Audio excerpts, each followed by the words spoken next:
My name is Dani Gasparini, and welcome to this segment of Penn Voice. I am joined today by Liza Normandy, who is a council member with the City of South San Francisco. Liza, welcome. Thank you for having me. So we're excited to have you. This is your first time appearing on Penn Voice, and also a new, I guess we would still call you a new council member to the City of South San Francisco. So you were, prior to being elected as a city council member, you were on the school board. And you were on the Board of Trustees. Tell us about that transition.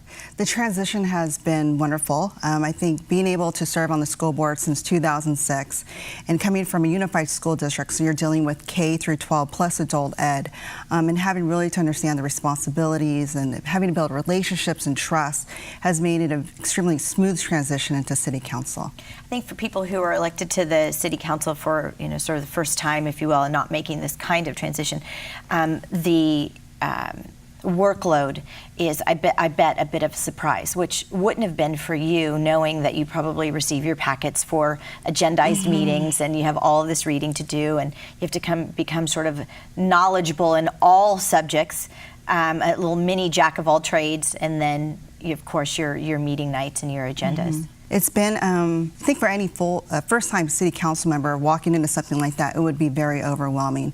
But I simply enjoy CEQA and environmental issues and having to attend the Planning Commissioners Academy. But the amount of time that's vested in social engagements and emails and opportunities, as well as meetings and special meetings, it's a lot of personal time that takes up. And some of the viewers may remember I was elected to the Redwood City City Council and mayor in 1994, I think.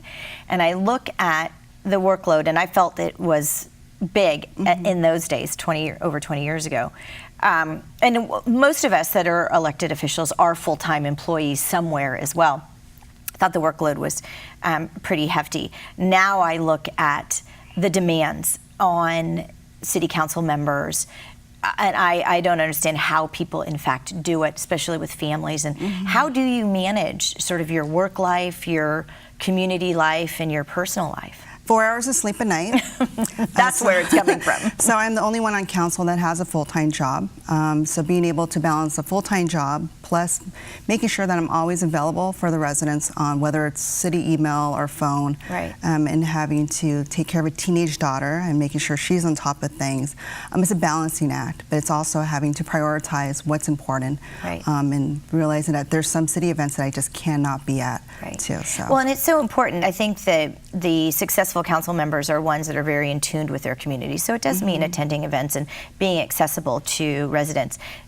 With the onset of social media and email, I think that gives a little bit easier of a time than perhaps when I was on the council 20 years ago. But that also poses some difficulties or some challenges, because now you are accessible to thousands and thousands and thousands and thousands of people and their emails, and you don't want to be perceived as not answering or replying back with thoughtful and cared for replies. I absolutely agree with you. I think with coming into the city council, they were not, the graphs of social media, Facebook, Twitter was not available, and they started to really kick that up February of last year. So I was very anti-Facebook, anti-social media because of not being able to respond quickly to any questions or comments. But now, again, it's a whole balancing act. So now I have a Facebook. Now I'm on Twitter. Just started Pinterest at work. So I'm really engaging with the social media because we're really catering as council members to different generations and how they receive information and how quickly they want responses. And majority of those who write comments are very respectful, and they acknowledge I have a full-time job, and really just appreciate a council member, replying back to them as fast as possible. And I know you don't want to sort of a canned reply. You want to put some thought into it. And also, too, I think for the most part, is directing people to where they need to get the full information. So directing them to a department head or a city staff member that can give them more information, about street sweeping or about that road closure or, anything that might be coming down the pipe for city services. So beyond the work-life balance, were there any surprises that once you sat in the seat that you thought, wow, this is something that I did not expect? Meetings till 1 o'clock in the morning, I did not expect. Having to work through worked through negotiations, whether it's, I came from a school district that only dealt with 3 contracts. So City of San Francisco dealt with 8. So and are those labor contracts? Labor contracts. So it's having to learn as I go, but Right. you know, going into my second year, I feel so more confident Right.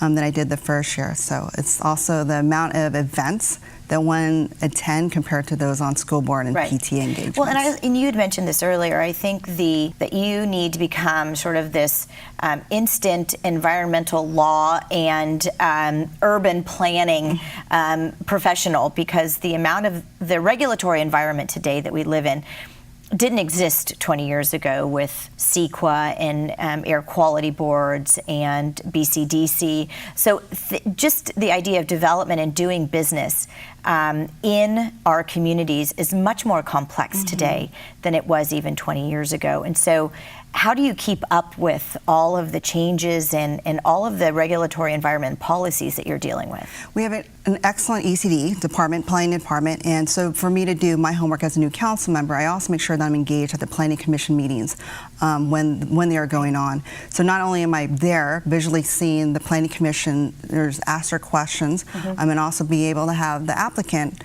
do their presentation as well. So I'm always trying to be one step up in the game. So when you come to council, I can then tell my colleagues, well, I was at that meeting, and let me tell you what was, what transpired, to really help kind of move the decision forward for our council too.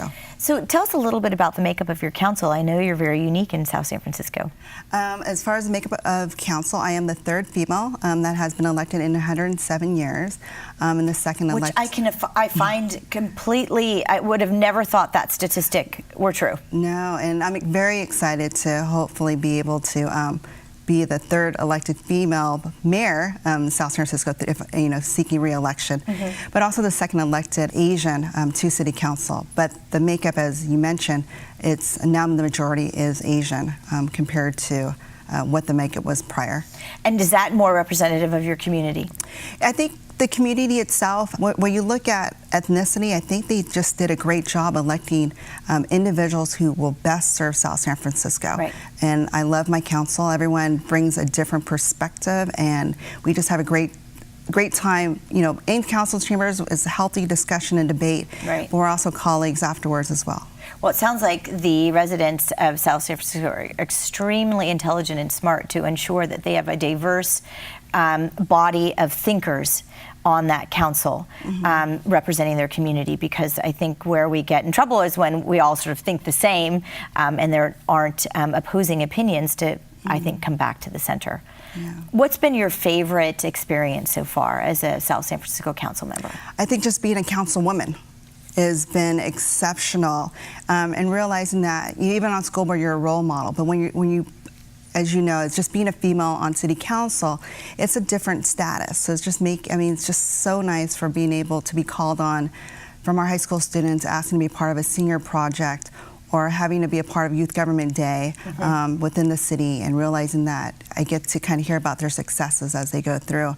And it's for me, having to be mentored by Carol Matsumoto, it's really transpired in having to really lead female leaders for South San Francisco, if not perhaps the state.